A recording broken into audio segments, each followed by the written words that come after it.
Sige po, magandang umaga po sa ating lahat at mapagpalang araw po, araw ng Panginoon.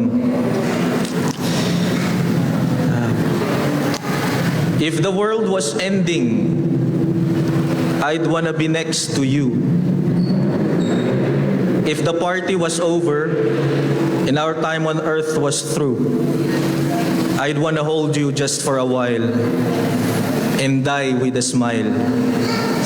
If the world was ending, I'd wanna be next to you. Alam po natin, we are so familiar. Alam natin yung kanta, sobrang sikat. Isa po ito sa mga awitin o kanta ni Bruno Mars na sumikat kasama si Lady Gaga. And kinakanta din nung panganay ko. Nung sikat na sikat to, araw-araw niya kinakanta sa bahay. Araw-araw siya nagko-concert sa bahay. Si Lady Gaga at Bruno Mars, sila po yung kumanta ng awiting ito. Nagbibigay po ito ng perspective na kahit na matapos ang mundo, di ba? Kahit matapos na yung mundo, nais pa din niyang makasama yung kanyang mahal. I wanna be next to you. It's a good way to remember how it will end. Parang, ganun ba ang katapusan? Is that what the end is all about?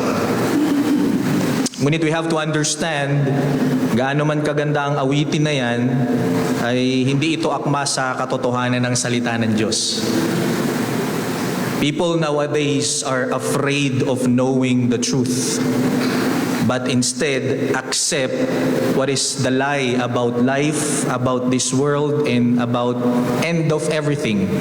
I still do remember when I was nagtatrabaho pa po ako sa office diyan po sa Cubao, sa Concentrix po sa BPO. I have this office mate, magkaparehas kami ng shift. And unfortunately, namatay na po yun. Namatay na po siya. And nung hindi pa po siya patay, syempre, kasama ko sa office. Tinanong niya sa akin, bro, you're a Christian, di ba? Ano ba yung, sabi niya, I still question yung entropy. Pag sinabi po natin na yung word na entropy, ang ibig sabihin po nun, ano yung end of everything? Ano ba yung katapusan ng lahat? And by the grace of God, I have the opportunity to share the gospel to him. At later on, nung nagkahiwalay kami, umalis na ako sa trabaho, nalaman ko patay na siya. And alam niyo mga kapatid, ayaw malaman ng mga tao yung bad news at hard truth sa mundong ito. Makikita niyo yan sa internet. People, ayaw nilang malaman yung katotohanan, ayaw nilang malaman yung masakit na katotohanan. And people wants to be comforted sa mga ganung bagay. Instead of loving the truth, so be saved. Kaya sabi po sa 2 Thessalonians chapter 2 verse 10, and with all wicked deception for those who are perishing, tingnan po yung sinabi ni Paul dito, because they refuse to love the truth and so be saved. Ayaw tanggapin yung katotohanan, they are keep on refusing the truth para sila ay maligtas. People are keep on accepting what is the lie. Alam niyo po, sa pag-aaralan po natin ngayong umaga na ito sa biyaya ng Diyos, makikita natin dito na yung mundo, the system of the world is being trapped sa katotohanan at kasinungalingan na ibinibigay ng the beast, the dragon, at yung si Satan and the beast. So, bilang pagrespeto po sa salita ng Diyos, tayo po ay tumayo. At buksan po natin yung ating mga Biblia sa Revelation chapter 14. I'll be continuing yung ating lesson. This time po sa verses 6 to 13 po ang ating ifo-focus. Revelation chapter 14, verse 6 to 13. Then I saw another angel flying directly overhead with an eternal gospel to proclaim to those who dwell on earth, to every nation and tribe, language, and people. And he said with a loud voice, "Fear God and give him glory, because the hour of his judgment has come. And worship him who made heaven and an earth, the sea and the springs of water." Another angel, a second, followed, saying, "Fallen, fallen is the Babylon, the great, she who made all the nations drink the wine of the passion of her sexual immorality." And another angel, a third, followed them, saying with a loud voice, "If anyone worships the beast and its image and receive a mark on his forehead or on his hand, he will also drink the wine of God's wrath, poured full strength into the cup of his anger, and he will be tormented with fire and sulfur in the presence of the holy angels, in the presence of the Lamb. And the smoke of their torment goes up forever and ever, and they have no rest day or night, these worshippers of the beast and its image, and whoever received the mark of its name." Verse 12, here is a call for the endurance of the saints, those who keep the commandments of God and their faith in Jesus. And last verse, "And I heard a voice from heaven saying, write this, blessed are the dead who die in the Lord from now on. Blessed indeed, says the Spirit, that they may rest from their labors, for their deeds follow them." This is the holy word of God. Lord, let's pray. Lord, we thank you for this time. Tulungan niyo kami, Panginoon, sa umagang ito, to understand your word, and let the Holy Spirit speak through your word. Change our life, change our mind, change how we live, Panginoon, as your church, Panginoon. Gamitin niyo po ako bilang inyong instrumento. Ang inyong katotohanan lamang ang may angat at hindi po ang aking kakayahan. Maraming po salamat. Ito po ang aming samod dalangin sa matamis sa pangalan ng Panginoong Hesus. Amen. Makako po na po tayo. Ang sermon title po natin for this morning is "To Proclaim and to Endure." And I would like to give you a message sa kukuhain natin dito sa mensaheng ito. The church is called to proclaim the gospel while enduring the hardship and to announce judgment to those who will not repent. Ang iglesia ay may tungkuling ipangaral ang ebanghelyo sa gitna ng pagtitiis at ihayag ang hatol ng Diyos sa mga ayaw magsisi. Tatlong bagay ang kukuhain natin dito sa ating sermon. Una, makikita natin, we are called to proclaim the gospel. Pangalawa, we are called to announce judgment to those who will not repent. And lastly, we are called to endure hardships. Kung maalala po ninyo sa nakaraang preaching natin, merong vision na nakita uli si John. This time is a heavenly vision. From verses 1 to 5, nakita natin, these are the people of God. At nakita natin na yung mga people of God ay mayroon silang pagkakakilanlan. Pinili sila ng Ama, naglilingkod, nag-worship sila sa Ama. Diba? Yun yung nakita natin sa mga previous verses natin, verses 1 to 5.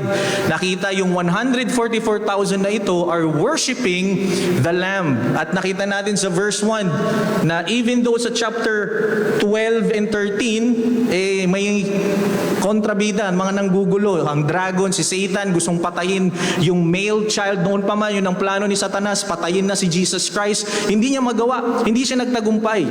And then pagdating sa chapter 13, makikita natin dito yung mga schemes, yung mga pandaraya ng beast, yung dalawang halimaw. Yung unang halimaw, gagamitin ng government to proclaim na mga maling katuruan.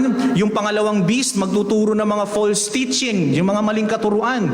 At yun na nangyayari sa chapter 12 and chapter 13. And then pagdating sa chapter 14, ang ganda nung binanggit, di ba? Yung verse 1, sabi doon, merong nakatayo. The Lamb stands, nakatayo. Ibig sabihin, siya yung nagtagumpay. Maraming gustong gawin ng Satanas at ang dragon para talunin si Jesucristo. Pagdating sa chapter 14, nakita natin sino yung nakatayo. It is the Zion. It is Jesus Christ. So hindi nagtagumpay yung mga iskema ng Satanas, may iskema ng mga halimaw.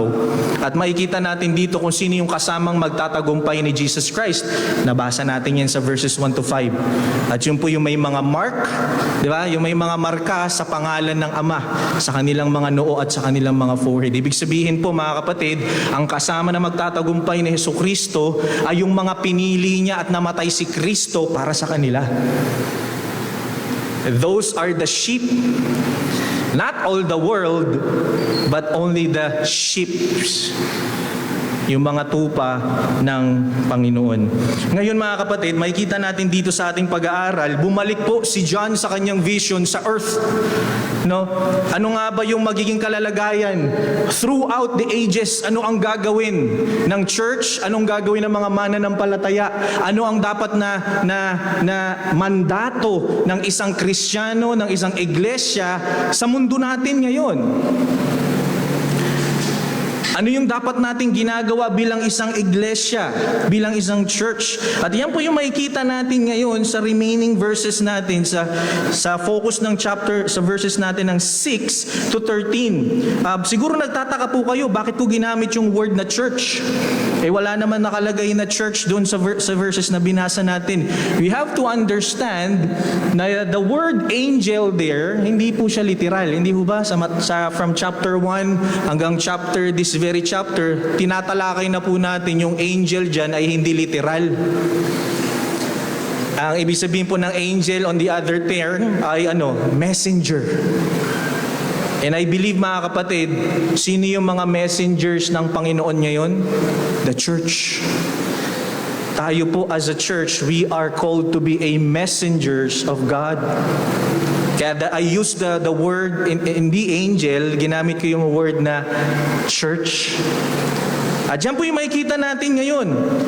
Sa pagkakataon na to, merong iniwan sa atin na dapat nating ginagawa bilang mga mananampalataya at bilang kasama sa iglesia ng Panginoon ngayon. Maraming mga ginagawa ang churches ngayon na akala nila yun ang kalooban ng Diyos para sa kanila. Diba? Maraming mga churches ngayon ang nawawala doon sa binibigay na mandato ng Panginoon para gawin ng isang iglesia. Kaya minsan ang congregation, minsan ang church napupuno ng kung ano-anong mga bagay na hindi naman kailangan para sa ikalalago ng kanilang spiritual. At ang nakakalungkot, maraming mga churches doon nakafocus. Nakafocus sa numero, nakafocus sa report, nakafocus sa kung anumang mga bagay. Pero hindi yan ang sinasabi ng salita ng Diyos bilang church. And ngayon makikita natin, ano nga ba yung layunin kung bakit tayo tinawag ng Panginoon? Remember, the word church is ecclesia. Hindi po siya building. Ang ibig sabihin po ng ecclesia, we are the called out ones. Tayo po yung mga tinawag ng Panginoon. And we have mandate to proclaim as a church. Meron po tayong mandato na dapat ginagawa ngayon. Hindi ko po sinasabi na masama magkaroon ng program. Hindi ko po sinasabi yun. Maraming mga churches na nakafocus masyado sa finances, ilang magkano na pera ng church. Ang baba ng pera ng church Medyo dapat. Paigtingin natin kung pa tayo nakuha na sponsor para hindi magugutom yung mga workers natin. O kaya, yung church natin, patay na kasi walang masyadong palamuti sa church Alam mo yun, parang walang kulay, walang kahit ano. Patay na yung church na yan. Mga kapatid, hindi yun ang mandato ng Panginoon. We have a call to do. May kapanawagan tayo bilang mga mananampalataya at kung bakit tayo inililigtas ng Panginoon ngayon.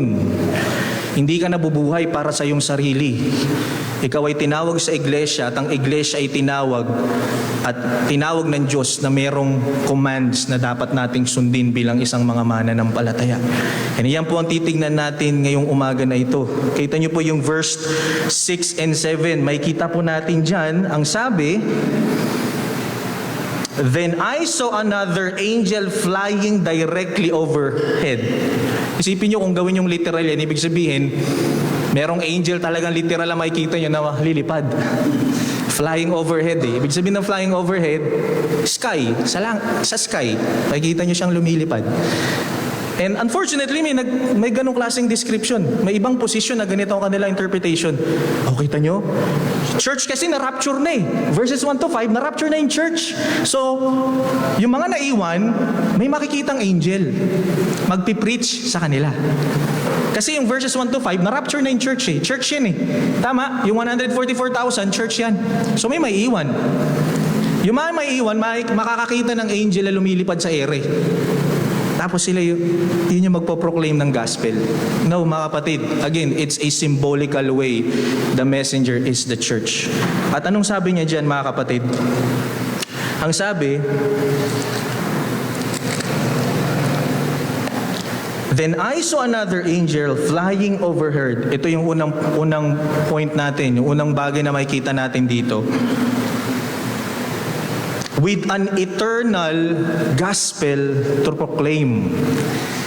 Nakita niyo po yung word, eternal gospel. And ano pong gagawin ng church? Eternal to proclaim to those who dwell on earth, to every nation and tribe, language, and people. Ano ibig sabihin nito, mga kapatid? Bilang iglesia, bilang church ngayon, during this church age, hindi lang sa panahon ng nila John, may isang mandate na ibinigay, mandato, utos, na ibinigay ang Diyos sa atin. Bilang isang iglesia, we are called to proclaim the gospel to everyone without exception. Kahit sinong lahi, kahit anong bansa, ang church ay tinawag to proclaim the gospel. Yan ang maliwanag sa ating text ngayon. May tungkulin ang isang iglesia, ang isang church na ibahagi ang mensahe ng kaligtasan sa bawat nilalang. And you know what? Bakit tungkulin ito ng church? Bakit tungkulin natin ito bilang mga mananampalataya? Because we know that this gospel is what? Eternal. Sabi po sa Greek niya ng eternal is aeon. Ibig sabihin, panghabang buhay. You know, the reason, we have to ask ourselves, bakit eternal gospel? I have two answers, of course. Eternal, kasi ito'y nanggaling sa Diyos. God is eternal and the gospel is eternal. Kaya tinatawag siya na eternal gospel. Pangalawa, kung bakit tinawag na eternal na gospel, yung gospel, kasi meron po siyang tinatawag na eternal consequence. Ibig sabihin, may resulta ito sa panghabang buhay ng isang tao.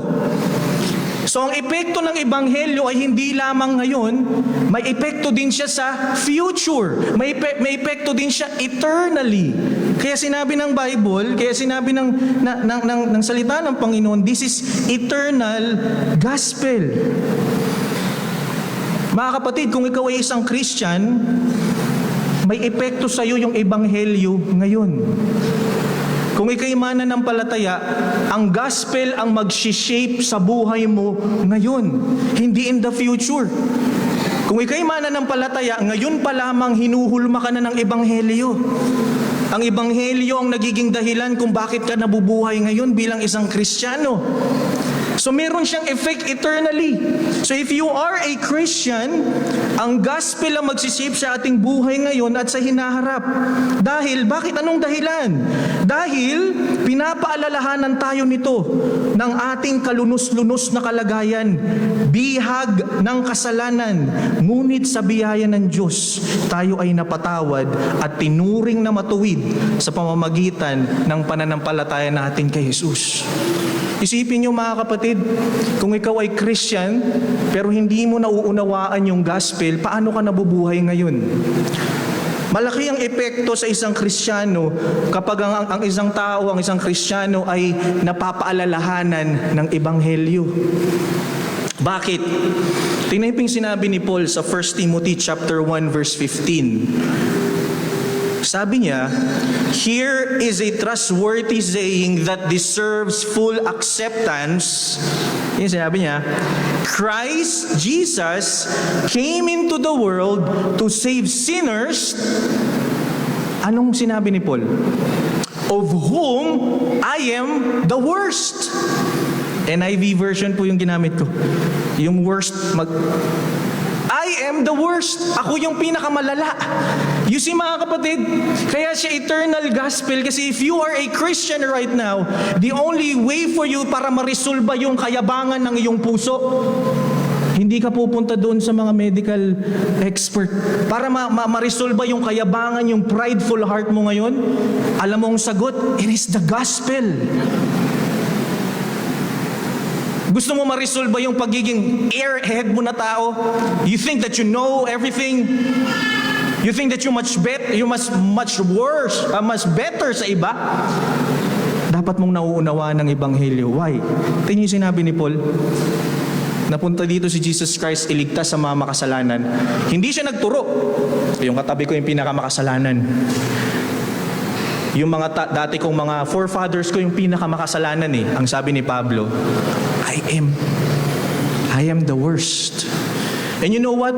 Yung mga kasama lang sa paanan ng Panginoon, pagdating ni Jesus, ang mga kasama lang niyang maghahari, yung mga tao may tunay na pagpapakumbaba sa harapan ni Jesucristo. Kasi yung mga tunay na iniligtas ng Panginoon, sila yung tunay na nakauunawa ng sarili nilang mga kasalanan. Kaya eternal yung gospel. The gospel as well is the reason that we can be assured, makakasigurado po tayo that the Father will finish whatever He started for our salvation. Yan pong epekto ng gospel sa atin ngayon at sa hinaharap. Look at this very text of Paul, Philippians chapter 1 verse 6. And I'm sure of this, that He who began a good work in you will bring it to completion at the day of Jesus Christ. Sino nagpasimula ng magandang gawain? That's the Father. At kung sinimulan ng magandang gawain ng Ama, tatapusin ng Panginoon. Tatapusin ng Ama hanggang sa pagbabalik ni Jesus Christ. You see? Kaya yung Ebanghelyo may epekto sa isang mananampalataya na hindi nakadepende sa pagiging mabuti kong tao, hindi nakadepende sa pagiging faithful ko na Christian, hindi nakadepende sa marami kong alam na theology kung bakit ako nananatiling nakatayo ngayon. Nananatili akong nakatayo ngayon because may magandang sinimulan yung Ama. Tatapusin ito ng Ama hanggang sa pagbabalik ni Jesucristo. That's the beauty of the gospel right now. Kaya hindi ka nakatingin sa iyong mga sarili, hindi ka nakatingin sa sarili mong achievements, hindi ka nakatingin sa sarili mong kagalingan, nakatingin ka sa kung anong kayang gawin ni Jesucristo, anong ginawa ng Ama sa ating kaligtasan. Kaya anong sasabihin, hindi ko matiis mga kapatid, na napakaraming mga arroganting mga preacher, arroganting mga pastor. Ang sinasabi nila, dahil sa akin, kaya kayo nandito. Dahil sa pagpipreach ko, dahil naging tapat ako, kaya kayo nandito. Hindi ko alam kung saan niya kinukuha yung ganong klaseng lakas ng loob na because of Him. And even yung kaligtasan natin na eternal ay hindi nakadepende sa atin, nakadepende sa kabutihan ng Ama.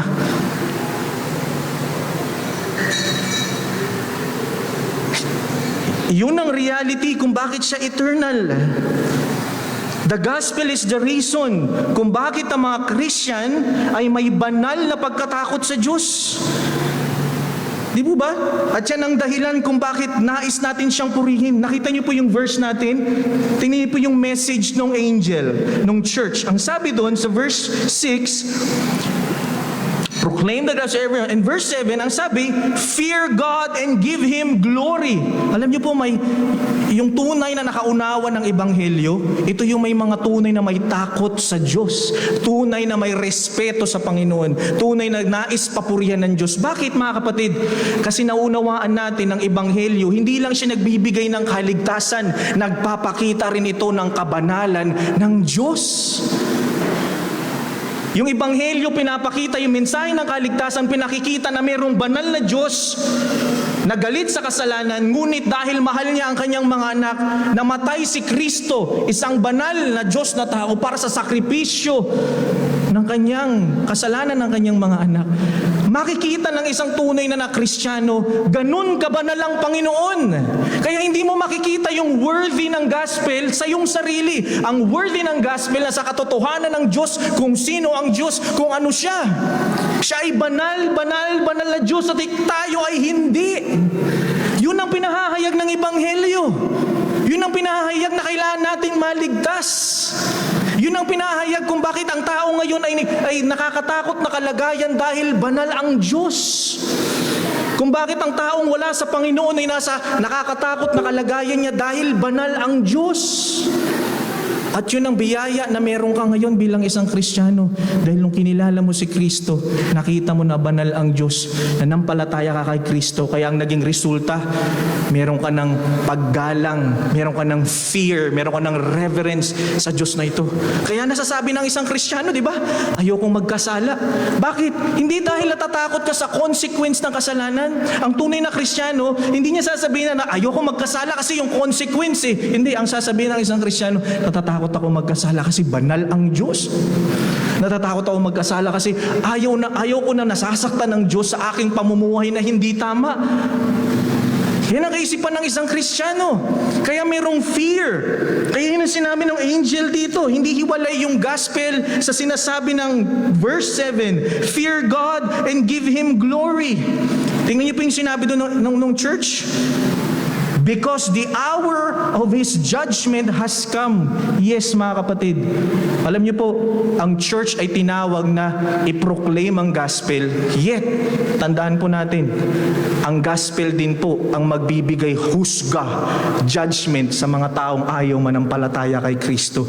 Kaya sabi diyan, the hour of judgment has come. Kasi kapag sinishare ng church ang gospel, kapag sinishare ng church ang ebanghelyo, nagpo-proclaim din tayo ng judgment o paghusga sa mga taong ayaw manampalataya kay Jesucristo. Ito ang kanilang kalagayan, mapupunta sila sa galit ng Diyos. Kaya it is a proclamation as well of the judgment kapag kinoproclaim natin yung ebanghelyo ng Panginoon.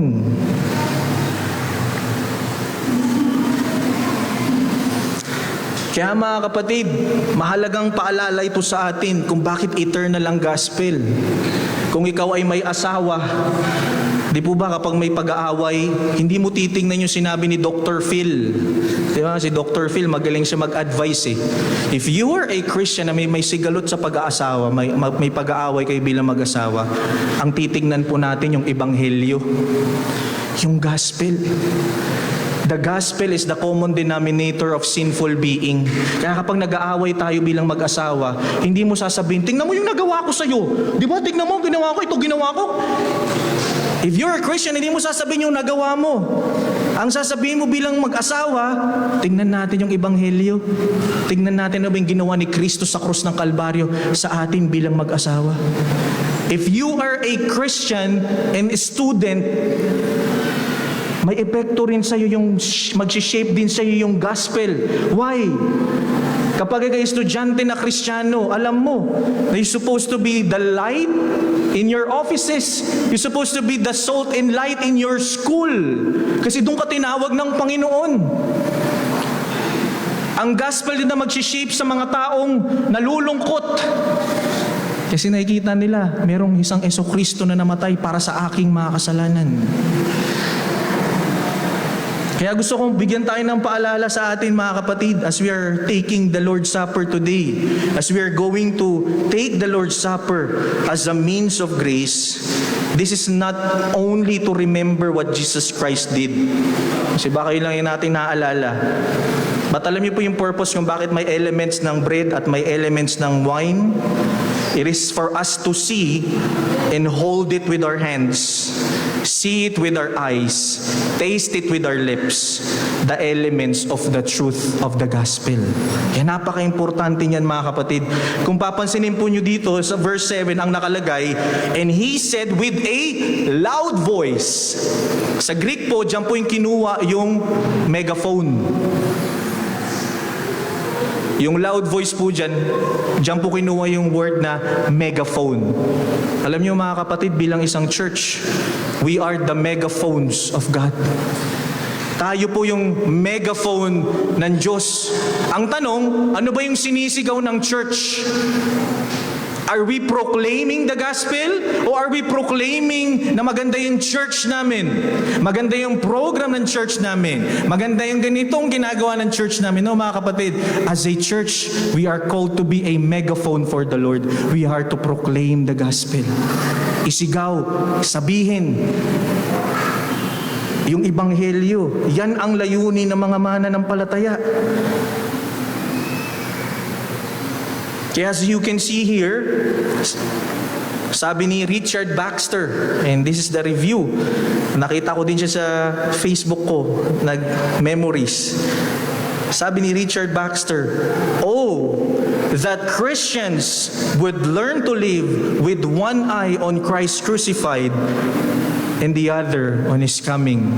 Ang Kristiyano ay dapat nakatingin yung isang mata sa cross at yung isa sa kanyang pagbabalik, mga kapatid. Ganyan ang mata ng isang iglesia. Yan ang mata ng church. Yan dapat nating iginugugol yung ating panahon to proclaim the gospel. Now, let me ask you this. If you're an unbeliever, the gospel also will shape your life now in eternity. Kung ikaw ay hindi mananampalataya, yung gospel mismo, yung mensahe ng kaligtasan, ang huhulma sa iyong buhay ngayon at sa hinaharap. Bakit? Dahil sa patuloy mong pagtanggi ng ebanghelyo, mas lalo mong pinabibigat ang hatol ng Diyos sa iyo.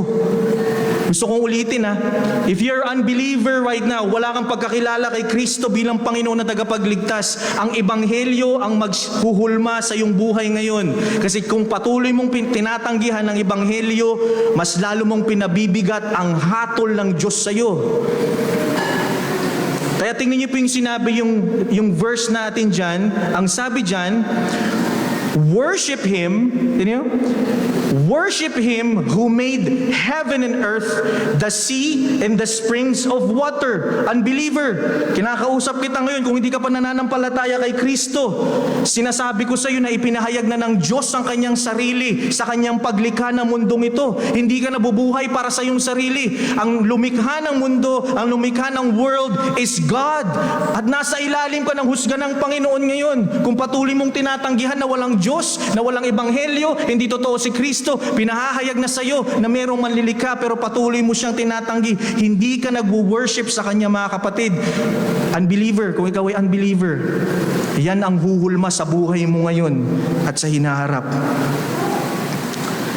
Kaya maliwanag sa Romans chapter 1 verse 18, "For although they knew God, they did not honor Him as God or give thanks to Him, but they become futile in their thinking, and their foolish hearts were darkened." Baka hanggang ngayon, kung meron man tayong unbeliever na kasama dito ngayon, yung wala pang pananampalataya kay Kristo, hanggang ngayon tinatanggi mo ang ebanghelyo, ang mensahe ng kaligtasan, merong epekto yan sa iyo eternally. Merong epekto yan sa iyo eternally. If you're an unbeliever right now,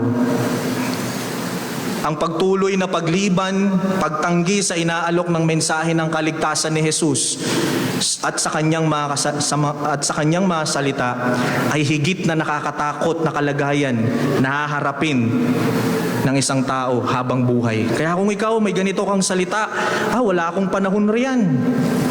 Hindi ko kailangan ng kaligtasan. Ligtas ako ngayon. Tingnan mo, ang ganda ng buhay ko. Hindi kami nagugutom. Maganda ang trabaho ko. Malakas ako. Healthy ako. Hindi ko kailangan ng kaligtasan. Hindi ko kailangan si Jesus. Kaya kong iligtas ang aking sarili. Kung ganyan ang iyong salitaan, kung meron man dito na ganyan ang iyong salitaan ngayon at wala ka pang pagkakilala kay Kristo, ikaw ay nasa nakakatakot na kalagayan ngayon. I'm proclaiming to you right now the message of salvation. Kilalanin mo si Kristo. Magsisi ka sa iyong mga kasalanan. Kilalanin mo siya bilang Panginoon na tagapagligtas ng iyong buhay. Kaya mga kapatid, I would like to give you this point. That the truth of the gospel is eternal And it brings the realities of eternity into our lives even now. Ang katotohanan ng Ebanghelyo ay walang hanggan at pinaparanas nito sa atin, mga Christian, ang mga walang hanggang katotohanan kahit ngayon pa lamang. Kaya isipin niyo mga kapatid, ikaw ay pinawalang sala, nararanasan mo na yan ngayon. Ikaw ay pinababanal, nararanasan na natin yan ngayon. Ikaw ay mag-glorify, yes, mararanasan din natin yan in the future, pero right now, you already receive that blessings of salvation. Kaya mga kapatid, bilang isang church, we are to proclaim the eternal gospel. Look at this quote from Dean Davis. The vision is meant to give the church her marching orders. She is to warn of final judgment, which is good news to all who love justice, issues God's commands, and explain that they are obeyed first and foremost through repentance from sin and through faith in Jesus Christ. Yan ang sinabi ni Dean Davis sa kanyang Gist of Revelation, an amillennial overview. Kaya mga kapatid, gusto kong bigyan tayo ng paalala dito. Hindi tayo tinawag ng church to be para lang maging consumerist. Alam niyo pa yung consumerist? Yung kung ano lang yung gusto mo. Hindi ka naging membro ng church kung ano lang yung gusto mo. Tanggap ka lang ng tanggap. We are called to go out and to proclaim this gospel. Hindi lang for your own benefit. May benepisyo ba ako dyan kapag naging membro ako dyan sa church na yan? Anong benepisyo ko dyan? Meron ba akong allowance dyan every week? Kapag nagmi-ministry ba ako dyan, mabibigyan ba ako dyan? Hindi yun ang layunin ng church. Ang layunin natin bilang mananampalataya is to proclaim the eternal gospel of Jesus Christ. Hindi yung laging benepisyo mo, yung gusto mo, yung nais mo. Hindi yung gusto ng Panginoon para sa iglesia. Yung gusto ni Jesus Christ. Yun ang dapat nating maalala, mga kapatid. And second point that I wanted to tell you, we are called to announce judgment to those who will not repent.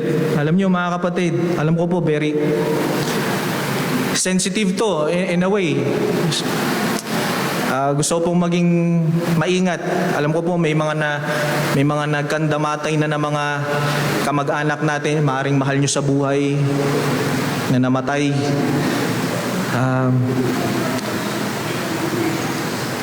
Pero we have to proclaim the truth. Ano yung sinasabi ng salita ng Panginoon? Tingnan po yung sinabi dito sa verse 8. Another angel, again, just to remind, 3 angels po yung nagpo-proclaim. 3 angels. Another angel, second followed, saying, Fallen is Babylon the Great. Now, I just want to give clarification. Sino ba yung Babylon? Diba? Kung nabubuhay ka sa panahon ng Lumang Tipan, sa panahon ni Daniel, may literal talaga na Babylon. Kasi si Daniel ay nasa ilalim ng empire ng Babylon. Babylonian Empire.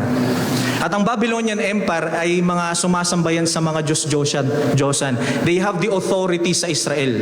At ininfluensyahan nila yung Israel, lahat ng mga kahalayan, lahat ng kasalanan, lahat ng pagsamba sa mga Diyos-Diyosan, yun ang naging influence ng Babylonian sa Lumang Tipan.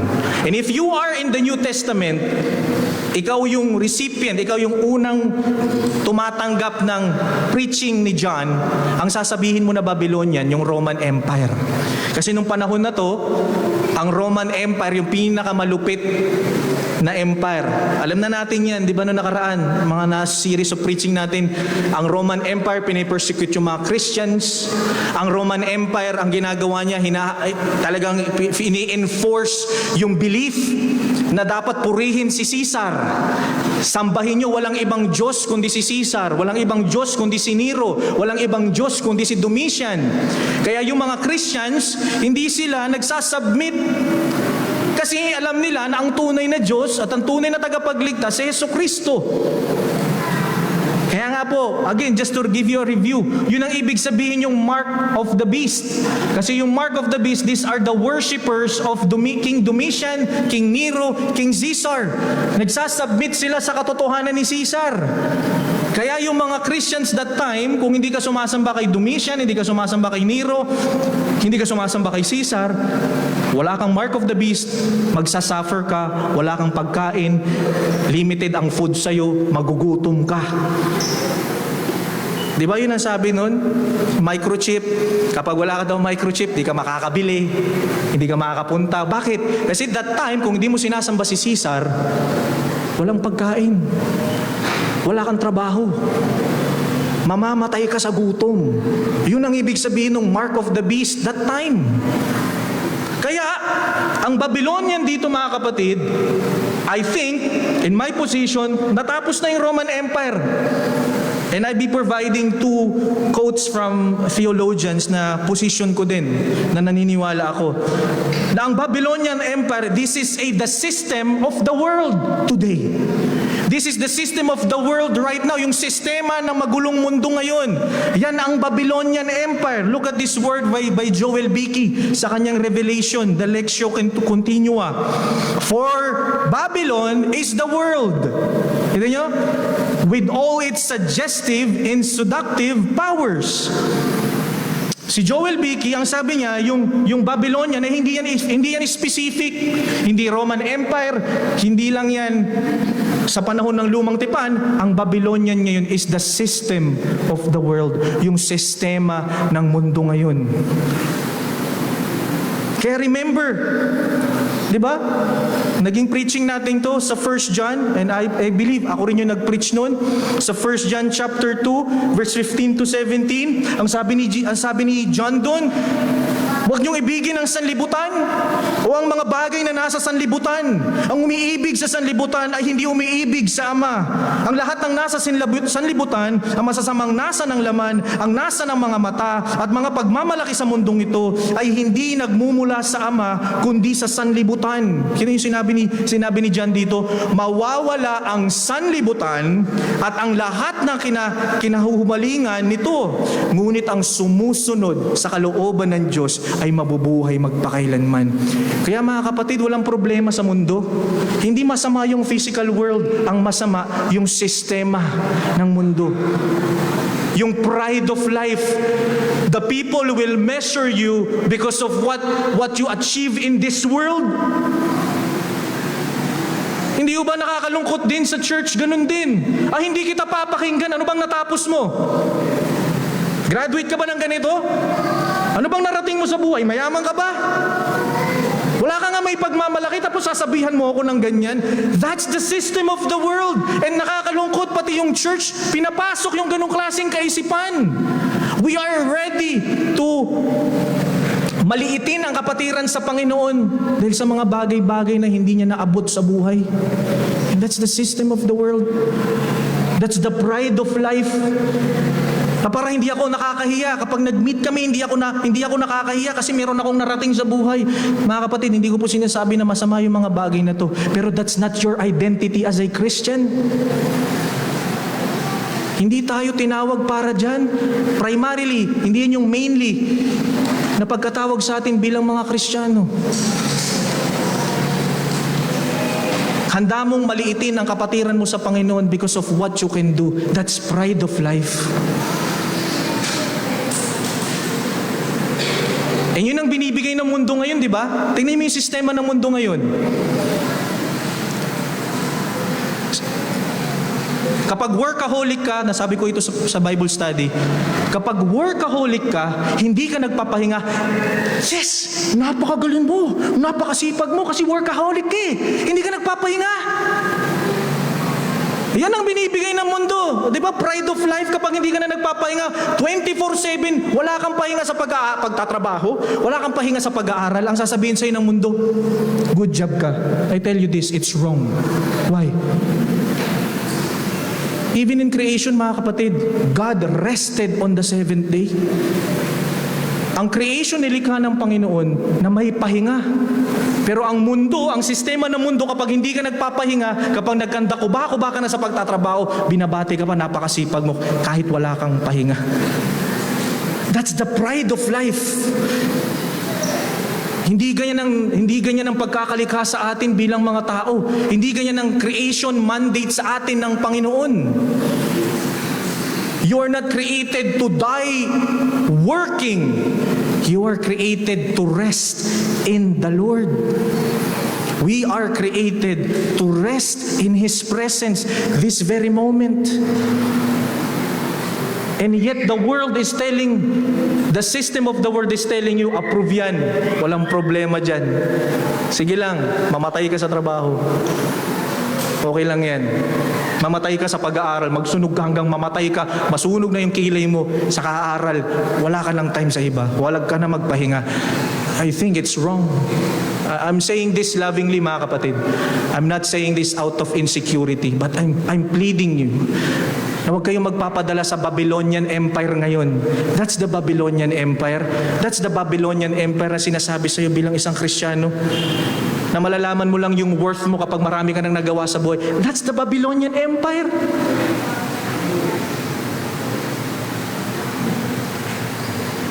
Kaya sinabi ni John dito, mawawala ang sanlibutan.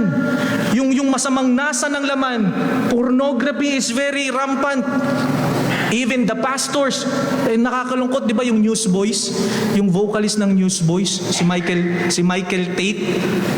Yung Newsboys po ay Christian band. And unfortunately, mga kapatid, si Michael Tate, nahuli ng rape ng Christian na babae. Kung kilala niyo po si Jimmy Swaggart, kilala niyo po ba si Jimmy Swaggart? Yung kilalang evangelist sa TV? Ilang beses siyang nahuli na nagpipick up ng prostitute na babae. You know what, mga kapatids? That yan yung makalaman. Yan yung laman ng mundo. And yet, ang sinasabi ng mundo, okay lang yan, mga lalaki. Okay lang yan, walang problema dyan. Ang problema, mga babae. Okay lang yan, mambabae ka. Kasi yan ang tunay na pagiging lalaki. That's the Babylonian Empire. Di ba? Ang masculinity ngayon nakadepende sa dami ng iyong babae. Ang masculinity ngayon nakadepende sa physical na appearance. Sa kalagayan na katayuan. No, mga kapatid, that's the Babylonian Empire. Hindi yan ang biblical masculinity. Yan ang finifeed ng Babylonian sa atin.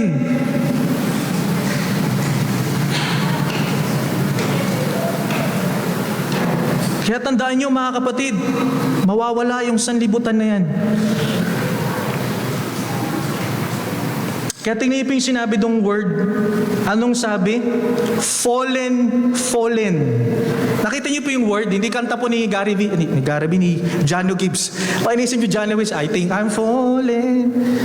Hindi po. Bakit alam niyo bakit fallen yan? Natatawa tuloy ako. Bakit fallen yan? Tapos na. Pero prophetic po ito. Si John nakikita niya yung vision in the future that this world will fall. Kaya kung ikaw ang pag-asa mo sa mundo, sa sistema ng mundo, sa pride of life, kasama ka na magugunaw, kasama ka na mapaparusahan ng mundong ito.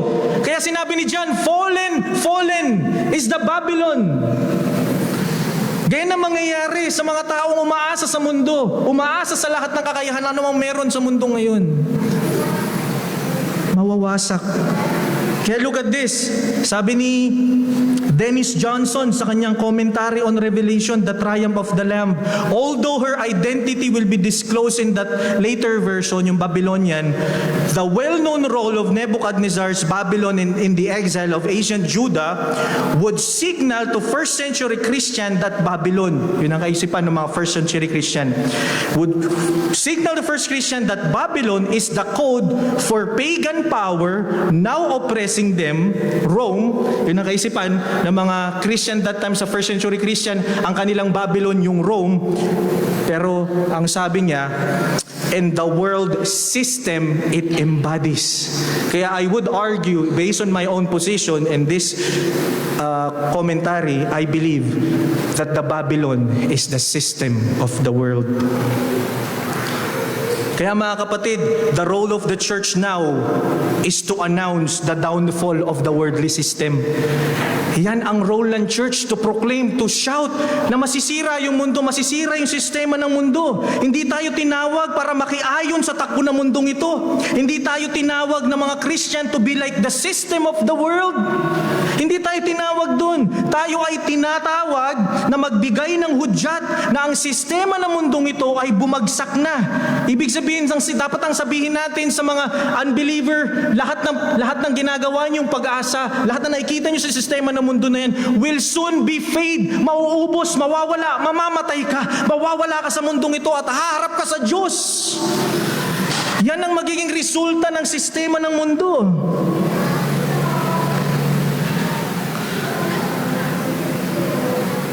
And you know what? Pati lahat ng mga taong umaasa sa kalayawan ng sistema ng mundong ito ay kasamang babagsak. Nakita niyo po yung word dito? Ito po, matindi po yung term na ginamit. Ito, ang bigat po kasi nitong verse na to eh. Tiniping sinabi doon, fallen, fallen is the Babylon. Tiniping word, she who made all the nations drink with wine of passion of her sexual immorality. Yung sistema ng mundo, pinainom yung buong nation ng kahalayan, ng kasalanan. Alam niyo po yung word na passion dyan, as I search, pero mamaya na po pala, kasi yung PowerPoint tatalon. Gusto ko pong sabihin sa atin mga kapatid, kung ang mundo, sistema ng mundo ay babagsak, merong kasamang babagsak. Sino po yung mga kasamang babagsak sa sistema ng mundo? Ito yung may mga mark of the beast. Ito po yung mga taong mag-worship sa beast. Look at this verse. And another angel, a third, followed them, saying, if anyone worships the beast in its image and receive a mark on its forehead or in his hand. Nakita niyo po, kung naalala po ninyo yung preaching ko last week, paano daw po nakikilala yung bayan ng Diyos? They are known for their worship. Diba? Ang tunay na nakakilala sa Panginoon, nagwo-worship. Sila, ang tunay na nakakilala sa demon, nakakakilala kay Satanas, anong ginagawa nila? They are worshiping. So yung sistema ng mundo, pinaiinom sila ng wine, ng sensuality, ng kahalayan, at yung mga umiinom ng wine na ito, nung alak na yan, ang resulta is to worship the beast. Kaya tingnan nyo, di ba may sinasabi kayo, bakit nagpapatuloy itong mga LGBTQ community na to? Bakit nagpapatuloy itong pedophilia na ito? Bakit nagpapatuloy itong serial killer na to na para bang nasasatisfy siya? Why? Bakit may satisfaction? Because they're already been drinking yung ganong klaseng sistema sa kanilang katawan. Kaya sila nagpapatuloy sa kanilang pagkakasala.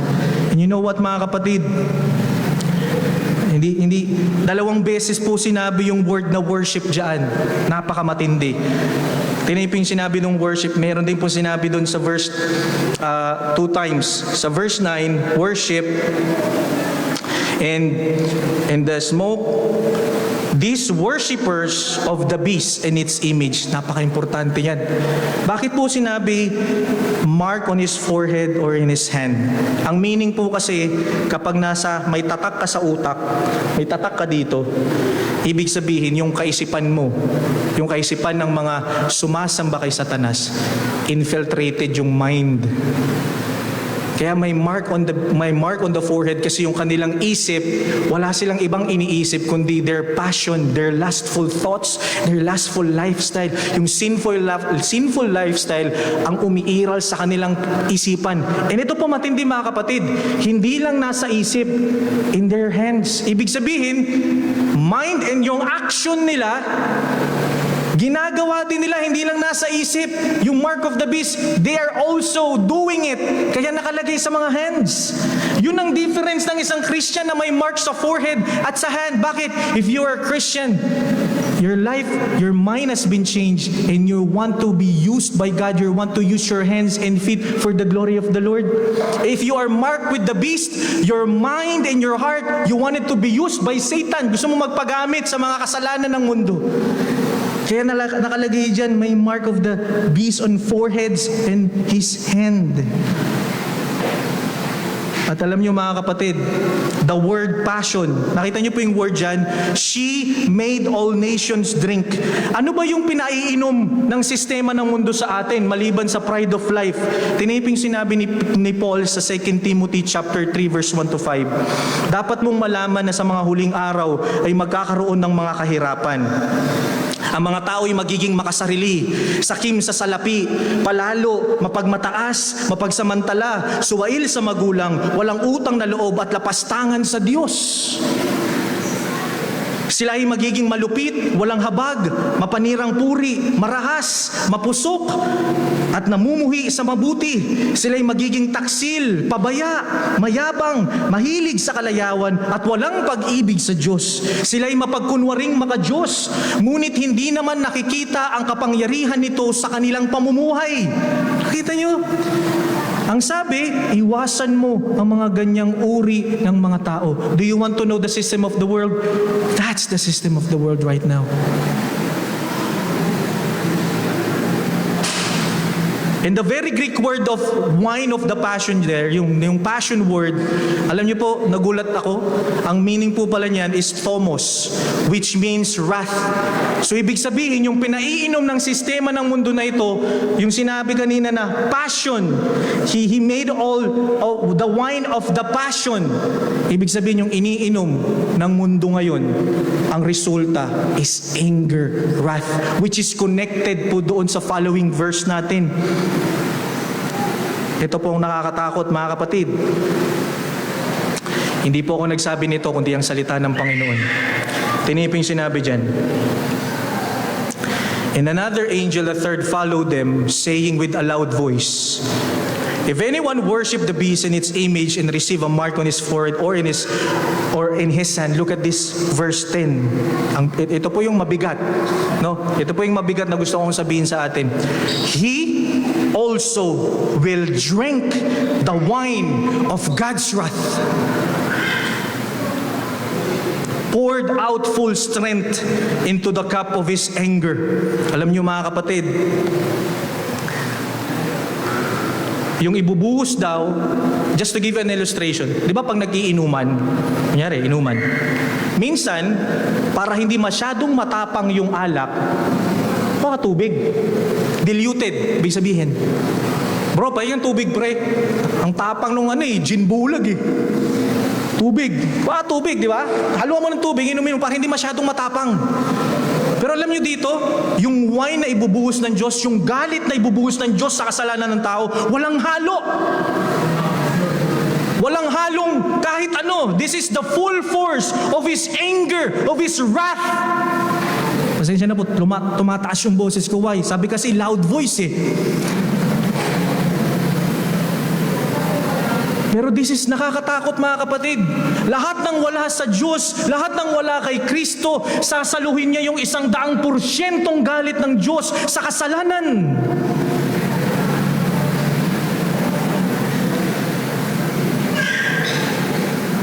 At hindi ito nakakatuwa na isipin. Kaya alam niyo sa totoo lang, with all my heart, with the heart of hindi po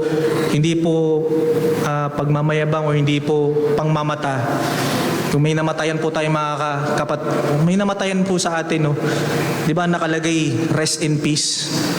I think hindi yun ang sinasabi ng Bible eh. They're not in peace. They're not in peace. They're going to receive the full wrath of God.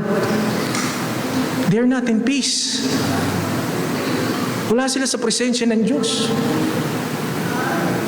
Masakit mang isipin. If you have a friends or soon, meron kang mga kapatid, magulang or naghihingalo na tao na wala kay Kristo ngayon. They're not in peace. Sasaluhin nila yung galit ng Diyos sa kasalanan.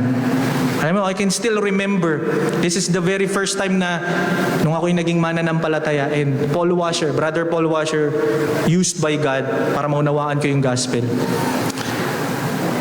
Ang ganda nung kanyang illustration sa galit ng Diyos. Alam niyo po yung dam, di ba may dam? Dam. Sa Eco Park, di ba may dam dyan? Tubig yan eh. Tama? Alam natin kapag tinanggal yung takip, full force yung tubig na babagsak, maring maapektuhan tayo, di ba? Alam niyo po ba yung galit ng Diyos? Ang pumipigil sa ngayon para hindi ibuhos pa ng Diyos yung galit niya sa kasalanan. Alam niyo kung sinong pumipigil pa sa ngayon? Yun yung biyaya ng Panginoon sa pamamagitan ni Hesukristo. Pero darating sa punto na si Kristo at yung kanyang mga kamay doon sa dam, ititigil niya. At kapag tinigil ni Kristo yung pagpigil niya sa dam na yan, yung buong mundo sasalo ang galit ng Diyos. At lahat ng tao ay malulunod sa tubig. At lahat ng tao, in a way, kung ikay wala kay Kristo, yung galit ng Diyos ibubuhos sa iyo full force at malulunod ka sa galit ng Panginoon. And that's how it is. Yan ang galit ng Diyos. Kaya huwag kang makikipaglaro sa kasalanan. Huwag mong lalaruin ang kasalanan. Huwag mong lalaruin na hindi simple lang yung kasalanan ko. Hindi simple yung kasalanan mo. Hindi simple ang kasalanan mo. And ang nakakalunos-lunos na mararanasan ng tao na mga wala sa relasyon sa... ito yung kalunos-lunos na mararanasan ng mga taong walang relasyon sa ating Panginoong Hesus. Kung nararanasan ng mga taong makasalanan na makapagpahinga ngayon, di ba? All, kahit magnanakaw, snatcher, kapag natutulog, nakaka-receive ng kapahingahan. Ngunit itong sasabihin ko po sa inyo, kapag wala ka kay Kristo, yung eternal reality, mararanasan mo na walang pahinga. Sabi sa Bible, there is no rest for them. Tingnan sabi dyan? Sino po yung sinabi yung verse? Anger and will be tormented with fire and sulfur in the presence of the holy angels and in the presence of the Lamb. Tingnan po yung sinabi dyan, in the smoke their torment goes up forever and ever, hindi matatapos. They have no rest. Alam niyo po, baka may pumuposisyon kasi sa atin na, hindi, kapag namatay yung tao, annihilate.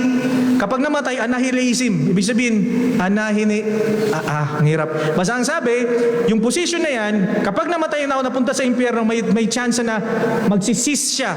Magsisis to exist. Hindi na mag-i-exist yung mga tao sa impyerno. Wala nang mararamdaman na sakit. Yan ang isang posisyon.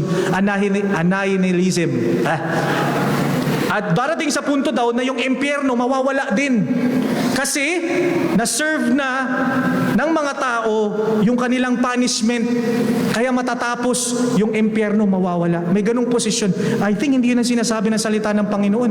Ang sabi, lahat ng mga nandoon, out of the presence of the Lord, ang sabi, forever and ever. Kaya pa, huwag mong sasabihin, ano ba namang buhay to? Impyerno. Hindi pa to impyerno kasi may biyaya pa ng Diyos dito.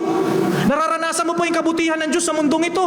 Nararanasan mo pa yung common grace ng Panginoon sa buhay na ito. Will I tell you this? Kapag dumating na ang kamatayan mo, kapag ikaw ay pinarusahan na ng Panginoon, doon, wala ng grace, wala ng mercy, wala ng love. Sino ang nagpapainit sa apoy? Alam natin to. Lagi itong sinasabi ni Kuya Jan sa atin. Ang nagpapainit sa apoy, sa presensya doon sa impyerno, ang nagpapainit noon walang iba kundi presensya ng Diyos. So may presensya pa rin ng Panginoon doon, pero wala na yung presensya ng pag-ibig, wala nang presensya ng grasya, wala nang presensya ng kabutihan. Ito ay presensya ng galit ng Diyos sa kasalanan na patuloy mong pagbabayaran. Yan ang mga taong wala sa Panginoon. Kaya nakakatakot yung kalagayan na ito. Hindi ako nananakot. Pero itong kalagayan ng isang taong mawawala kay Kristo, yung mga taong sumasamba sa sistema ng mundo, ito ang daratnan mo sa iyong buhay ngayon.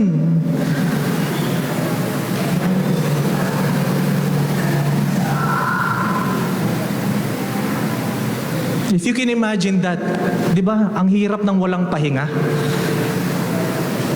Tiyo ba? Magtrabaho ka, gusto mo magpahinga, alam mo, I will tell you this. Dito sa impyerno, dito sa hell, hindi ka na makakaranas ng kapahingahan. It means to say, yung pahinga mo ngayon, biyaya ng Diyos yan sa'yo. It means to say na yung pahinga mo ngayon nagpapakita na merong eternal rest na inaasahan ng mga mananampalataya. It means to say, if you're unbeliever right now, kung nakakaranas ka ng kapahingahan ngayon, dapat mong malaman na merong kapahingahan na manggagaling kay Kristo. Pero kung ikaw ay wala kay Kristo, don't expect rest kasi walang kapahingahan doon sa impyerno. Walang kapahingahan out of the presence of the Lord. Kaya this is the point that I wanted to say. In hell, the full fury of God's wrath is unleashed, and sinners will be tormented without rest for all eternity.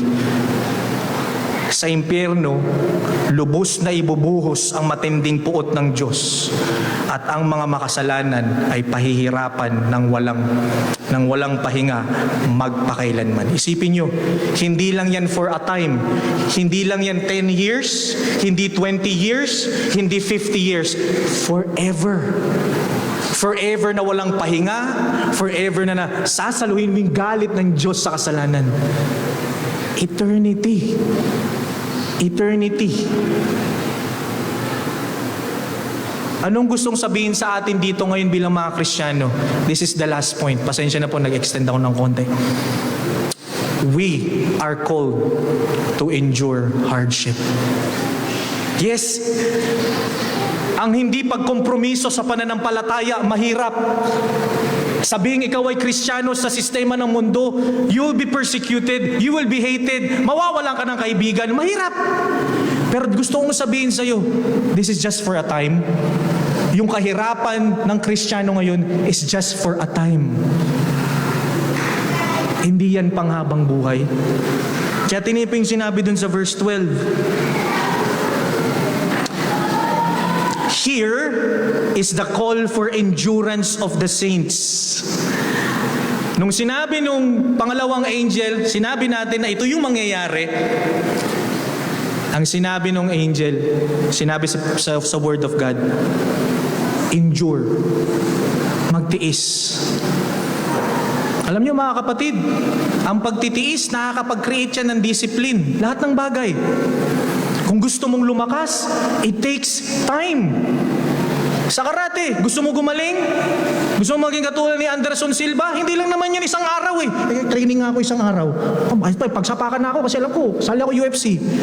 Kung ang tingin ko, kaya kong talunin si Anderson Silva eh. Isang araw ka lang nag-training. Pwede ba yun? O kaya sa basketball, kahit anong sports, kahit sa pag-aaral ng salita ng Diyos, ang pag-aaral ng theology, hindi lang isang araw. Alam ko na, isang araw pa lang. It takes a lot of time, study, diligence.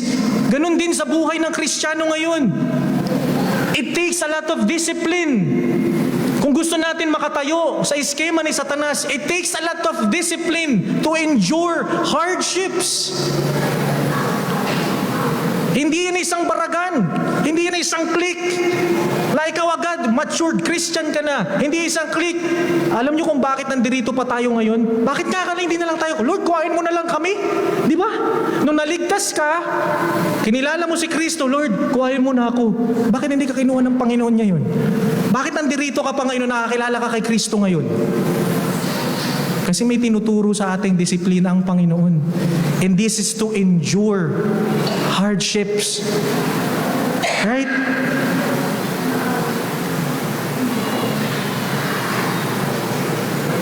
Kaya po yung Revelation chapter 11 verse 8, and their dead bodies will lie in the streets of the great city that symbolically is called Sodom in Egypt, where their Lord was crucified. Sino po yung bodies dyan na nagkandamatay? Mga Christians. It symbolizes being openly put to shame as Christians.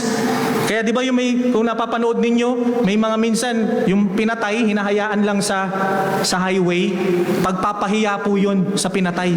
Hindi hindi kinukuha yung bangkay, hinahayaan ka lang sa highway. Sa mga palabas po, di ba, napanood niyo po ba yan? Kapag may pinatay sila, minsan niya isinasabit eh. Di ba isinasabit yung pugot na ulo, isasabit? Pinapabayaan doon. Pagpapakita yun ng pagpapahiya sa pinatay. And sa mga Christian this very moment, ang sabi dyan, yung mga martyrs, they were lie there in the street. Yung great city, alam niyo po yung great city dyan? Babylonian. That's the system of the world. Symbolically called Sodom and Egypt. Yan ang mundo ngayon. Ang Sodom and Egypt, yung sistema ng mundo ngayon. Bakit where the Lord is crucified? Kaya na-crucified si Jesus Christ because of the sinfulness of the world. Kaya doon namatay, doon nagkakandamata yung mga martyrs. Nandyan, nakaharang sa gitna yung kanilang mga katawan. Kaya alam nyo mga kapatid, 2 beses na sinabi sa ating text yung call for endurance. Remember sa chapter 13 verse 10, here's the call for the endurance of the saints and of the saints and of the saints. And yung verse din natin, sinabi din, those who keep the commandments of God and their faith in Jesus Christ. Tiniping sinabi in chapter 12 verse 17, and those who keep the commandments of God and hold to the testimony of Jesus. Mga kapatid, ang tinuturo sa atin ngayon bilang mga Kristiyano is to endure hardship right now. Magtiis sa gitna ng suffering. Ang kapanawagan sa ating lahat ay magtiis sa mundong ito. Magtiis na hindi tumulad sa makasalanang mundo. Magtiis sa nais ipainom sa atin ang makasalanang sistema ng mundong ito. Dahil nalaman natin na ang pagtitiis natin ay magbubunga ng tunay na kapahingahan na hindi matatagpuan ng mga taong sumasamba sa sistema ng mundo. Tandaan niyo po yan. Kaya po napakamahalaga, dito na po ako malapit matapos. 2 Timothy chapter 1 verse 3 to 11, mahaba po yung verse. Pero ang sinasabi dyan ni Pedro, merong tayong kapangyarihan ng Diyos, hindi literal na kapangyarihan, para magturo sa atin mamuhay ng maka-Diyos. Nakita niyo po dyan? Dahil daw to sa pagkakilala natin kay Jesucristo. Kaya pag binasa niyo po yung verses 3 hanggang 11, yan po yung dapat nating ginagawa.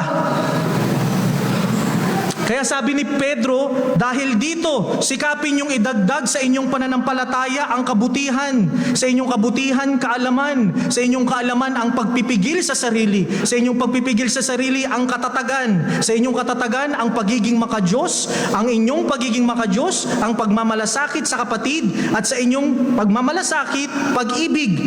Ang mga katangiang yan ay kailangan ninyong taglayin at pagyamanin upang ang inyong pagkakilala sa Panginoong Hesukristo ay huwag mawalan ng kabuluhan at kapakinabangan. Kaya pala dapat nagdaragdag, kaya pala dapat nakikipaglaban, kaya pala dapat lumalago. Kasi tinawag tayo ng Panginoon ngayon para magtiis, to endure hardships, and to discipline ourselves not only physically, but on a spiritual way.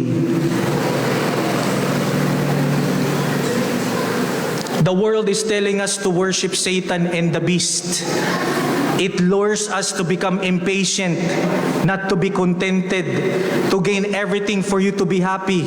Gawin ang mga bagay sa labas ng kalooban ng Diyos. Yan ang sinasabi ni Satanas na sistema ng mundo.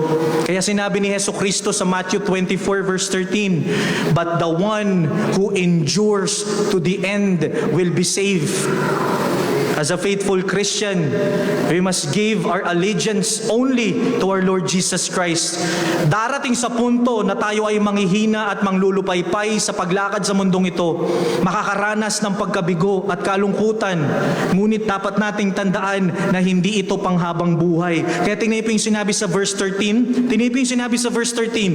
and I heard a voice from heaven saying, write this, blessed are the dead who die in the Lord. Sino daw yung pinagpala? Yung namatay kay Kristo. In the Lord, na kay Kristo. Ano pang sabi? Blessed are dead who die in the Lord from now on. Tiniping sinabi isang blessed. Blessed indeed, says the Spirit. Look at this word. Look at this word. That they may rest from their labors, for their deeds follow them. Yung isang wala kay Kristo, mark of the beast, walang pahinga, walang kapahingahan habang buhay. Ang sabi dun sa isang verse, sa verse 13, yung mga na kay Kristo, they will rest from their labors. Are you enduring right now? Mahirap ba? Ang sabi ng Panginoon, makakaranas tayo ng kapahingahan. Mahirap magtiis, mahirap makipaglaban sa kasalanan, pero this is the assurance, we will have rest in our labors. Kaya huwag kang sumuko. Huwag kang sumuko sa pakikipaglaban mo sa kasalanan. Kasi may tunay kang kapahingahan kay Kristo. This is the quote, and I would like to end with this. Here emphasizes that what is needed in withstanding the beast's deception and temptation to compromise is not temporary faith, but the one that endures through constant watchfulness. Sabi ni G.K. Bill sa kanyang Revelation Shorter Commentary. And this is the point. Our struggles and hardships are not in vain, for they will surely end in the glorious vindication of Jesus Christ. Ang ating paghihirap at pagsubok ay hindi walang kabuluhan, sapagkat tiyak na magwawakas sa mga ito sa maluwalhating pagtatagumpay at pagbibigay katarungan ni Hesukristo. This is the last quote from Joel Bick, and I will end on this and then going to pray.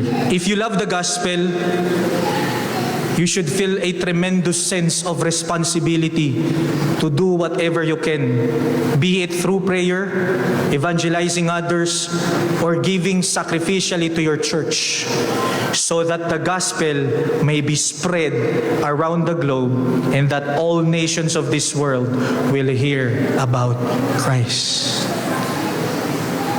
And I would like to encourage everyone, kung wala ka pa kay Kristo ngayon, kung hindi mo pa kilala si Kristo bilang Panginoon na tagapagligtas ng iyong buhay, I'm pleading with you, magsisi ka. Kilalanin mo si Kristo bilang Panginoon at tagapagligtas ng iyong buhay para kay patawarin at magkaroon ng buhay na walang hanggan. Let's all pray. Lord, we thank you for your word. May you be glorified, Panginoon, as we are going to take our Lord's Supper for this morning. And as we're going to sing, may we realize, Panginoon, that we are called to something as a church. Maraming pong salamat. Ito po ang aming samot dalangin sa matamis sa pangalan namin, Panginoong Hesus. Amen. Tayo po tumayo para po sa ating response.